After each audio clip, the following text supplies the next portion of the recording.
Welcome to the Chubby Infidelity. Before we dive into today's story, please take a second to like and subscribe to our channel. We appreciate your support. Now let's get started. It began on a warm evening in Paris. After the final round of trade discussions had ended, the city was wrapped in a peaceful hush. But inside me nothing felt calm. I remember that night vividly. The way Imran stood at the door of my hotel room, his tailored suit crisp, his dark eyes holding unspoken thoughts. "Auntie Miriam, you look like you need a drink," he said, his voice smooth as silk. I smiled, masking the storm within. Imran, my stepson, the son of the man who had taken me from Lagos to this distant, unfamiliar world. But there was something about him, something different. Something that pulled me in ways I couldn't explain. At first, I convinced myself it was nothing, a fleeting thought I could ignore. But the feelings only grew. I caught myself thinking about his smile, the way his lips curled when he saw me across the room, the way his gaze lingered. Not like a son should look at a stepmother, but like a man looks at a woman. I knew it was dangerous, but I couldn't stop it. That night, after a few drinks, the air between us shifted, thick with tension. His eyes locked onto mine, and in that moment, I knew we were about to cross a line that couldn't be undone. "Let's take a walk," he murmured, his voice low and daring. Outside, the night was crisp, the city lights flickering like distant stars, but I felt like I was on fire, burning from within. Every nerve in my body was awake, alive, trembling with something I refused to name. As we strolled through the hushed streets, his fingers brushed mine. I didn't pull away. I should have. I should have remembered who I was, what was at stake. But instead, I let the moment carry me. "Miriam," he said again, his voice softer this time. "Why do you always call me Imran like I'm just your stepson? Don't you see me as something more?" His question lingered in the air like smoke from a dying flame. I had no answer. How could I admit that the boy who once looked up to me was now a man who made my heart race in ways it shouldn't? The distance between us vanished. His lips grazed my ear, sending a shiver down my spine. "I've wanted this for so long," he whispered, and the dam inside me broke. I told myself to pull away, to stop this before it was too late, but I didn't. When his lips finally met mine, it was hesitant at first, a test. He was waiting for me to reject him, but I didn't. I leaned into the kiss, my hands gripping his shirt as though I was holding on to the edge of a cliff. By the time we pulled apart, breathless, something irreversible had taken place. "What happens now?" he asked, his voice husky with emotions neither of us could name. I wanted to run. I wanted to pretend this had never happened. But instead, I reached for him again, knowing there was no turning back. The morning light was unforgiving, exposing the reality I had tried to ignore. My eyes fluttered open to the weight of Imran's arm draped over my waist, his body warm against mine. Panic gripped me. What have I done? My husband, Samir Swak, was miles away, occupied with critical negotiations back in Abuja, oblivious to the betrayal unraveling in his own home.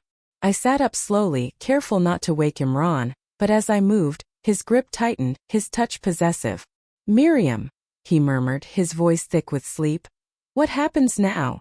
I exhaled shakily, my hands trembling as I reached for my clothes. "This was a mistake," I whispered, my voice barely audible. He sat up, watching me with eyes that held something unsettling, something deeper than just desire. "A mistake," he echoed, his tone unreadable. I couldn't meet his gaze. "I can't do this," I said, forcing myself to move, forcing myself to escape. As I reached for the door, his voice stopped me. "Don't you love me?" I froze. Love? My chest tightened as emotions I wasn't ready to confront crashed over me. I had no answer. Not one I was willing to say out loud. "I don't know," I admitted finally, my voice cracking. "But I can't keep doing this." And then I walked away. The hallway felt endless, each step dragging me deeper into regret. By the time I reached my own hotel room, I collapsed onto the bed, burying my face in my hands. Tears finally fell. This wasn't just about me anymore. It was about the choices I had made, the lies I had told, and the home I had built on a foundation that now felt like sand, slipping between my fingers. Later that evening, I called Samir. He answered on the first ring, his voice warm, reassuring, but this time it only deepened my guilt. "Miriam," he said, sensing the hesitation in my silence. "What's wrong?" I swallowed hard. I need to tell you something, I said, my voice shaking. Something I regret deeply. Silence. And then softly, I'm listening. My hands trembled, but I knew there was no escaping this. I had to face the truth. I made a mistake, I admitted, my voice breaking. The weight of my confession was suffocating, but in that moment I realized something. My love for Samir was worth more than a fleeting temptation. It wasn't easy telling the truth. Truth never is. But it was the first step in reclaiming the life I had nearly destroyed. As I ended the call with Samir, a suffocating silence settled around me. The weight of my confession hung in the air, its consequences looming like a storm on the horizon. I expected him to react immediately, to demand answers, to yell, to curse me for what I had done, but instead there was only silence. Samir, I whispered, gripping the phone tighter. He exhaled long and slow. I need time, Miriam. His voice was unreadable, but I could hear the strain behind it. I don't know what to say right now.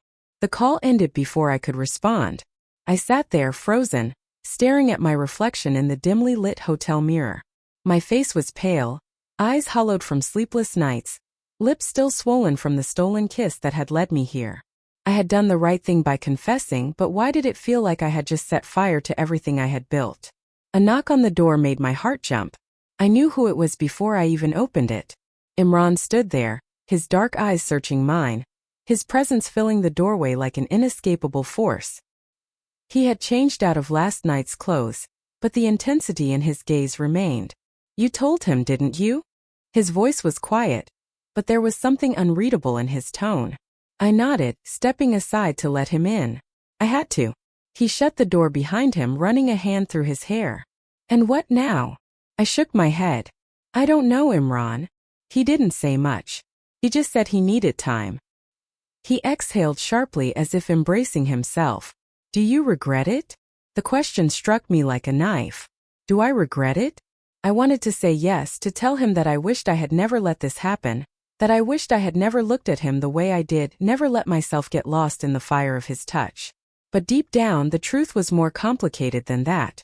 I regret hurting Samir, I admitted, choosing my words carefully. I regret betraying him. But I hesitated, my voice barely above a whisper. I don't regret feeling alive. Imran stepped closer, his expression unreadable. So what does that mean? I closed my eyes, trying to gather my thoughts. It means that we can't do this anymore, Imran. Whatever this was, it has to end. I have to try to fix my marriage. His jaw clenched, his fists tightening at his sides. And what if he doesn't forgive you? The question lingered in the air, its implications heavier than I was ready for. His expression darkened. And what about me, Miriam? You think I can just forget what happened between us? His words sent a chill through me. There was something dangerous in the way he looked at me, something possessive. I stepped back, creating space between us. You have to, I said firmly. We both have to. For a moment, neither of us spoke. Then, without another word, Imran turned and walked out, slamming the door behind him. For the next 2 days, I barely left my hotel room. I avoided Imran, ignored his calls, and spent my time waiting for Samir to call to tell me what he had decided.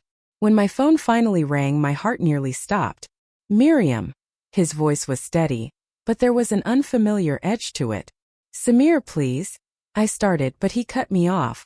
I've thought about what you told me, he said slowly. And I need to see you in person. I swallowed hard. When? I'm flying to Paris tomorrow. I closed my eyes, bracing myself for the inevitable. Okay, we'll talk then. The call ended. I exhaled shakily, feeling the weight of everything pressing down on me. Tomorrow I would face my husband, the man I had betrayed, and I had no idea what his verdict would be. That night, unable to sleep, I left my room to take a walk. The hotel corridors were quiet, the air thick with an unsettling stillness. As I stepped into the lobby, a voice stopped me in my tracks. Couldn't sleep. I turned sharply. Imran sat in one of the leather chairs by the bar, a drink in his hand. His gaze was unreadable, but there was something in his eyes that sent a shiver down my spine. There was something different about him now, something darker. You should go to bed, I said firmly. We both should. But as I turned to leave, he grabbed my wrist, not hard but firm enough to make my breath hitch. "Tell me one thing, Miriam," he murmured, his voice dangerously soft. "If he doesn't forgive you, will you come back to me?" My chest tightened. "Imran, please. Just answer me." I swallowed hard, forcing myself to meet his gaze. "No." His grip loosened, his expression unreadable.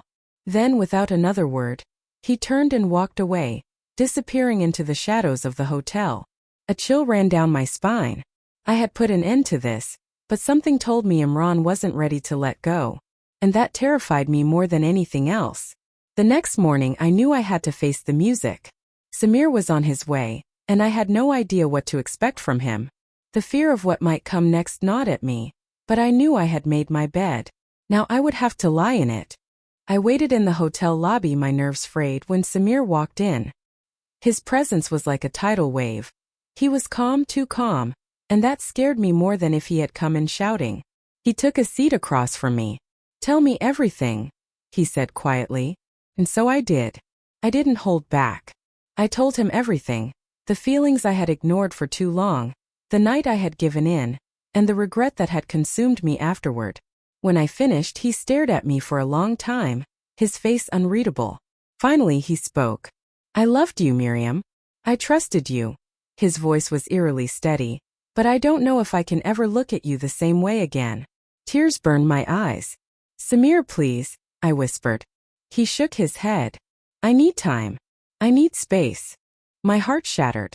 "Are you leaving me?" He exhaled, running a hand through his hair. "I don't know yet." And just like that, he stood and walked away, leaving me sitting there, drowning in the consequences of my choices. As I watched him disappear, I realized that no matter how much I wished I could undo the past, some betrayals left scars too deep to heal, and some mistakes cost more than we could ever imagine. For the next few days I felt like a ghost drifting through the world. Samir had left without saying much else, his absence a haunting reminder of the damage I had done. He didn't call, he didn't text, and Imran, he was everywhere. At first I thought I was imagining it, catching glimpses of him in the hotel lobby, feeling his gaze on me when I walked through the halls. But then the messages started. "You don't get to just erase me, Miriam. Did you really think you could use me and throw me away?" Each text sent a shiver down my spine. I ignored them, hoping he would get the message, but he didn't. One evening, as I returned to my hotel room, I found a single red rose lying in front of my door. My heart pounded as I scanned the hallway. It was empty, but I knew Imran wasn't letting go. I picked up the rose, my fingers trembling. A note was tucked beneath it. "Meet me at the rooftop bar." One last time. A part of me wanted to throw it away, to pretend it wasn't happening. But another part knew that if I didn't face him now, this would never end. So I went. The rooftop bar was quiet, the city lights twinkling in the distance. Imran stood near the railing, a glass of whiskey in his hand. He didn't turn as I approached. "You came," he said, his voice smooth but edged with something colder. I crossed my arms. "This has to stop, Imran." He finally looked at me, his dark eyes burning with something unsettling. "Does it?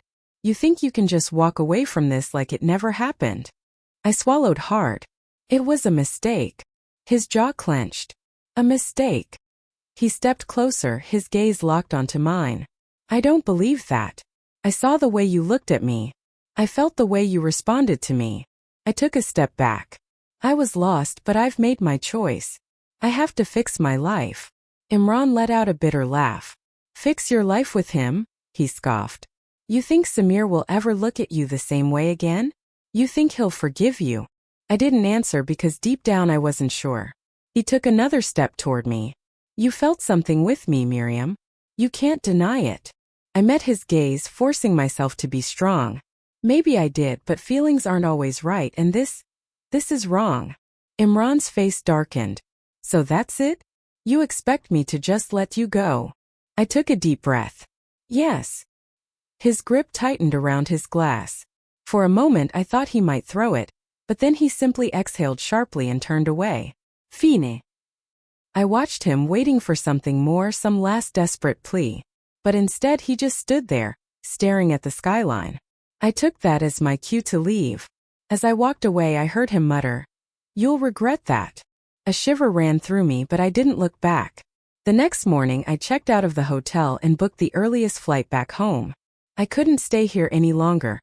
Not with the memories, not with the danger of Imran lurking in the shadows. When I landed, I found Samir waiting for me outside the airport.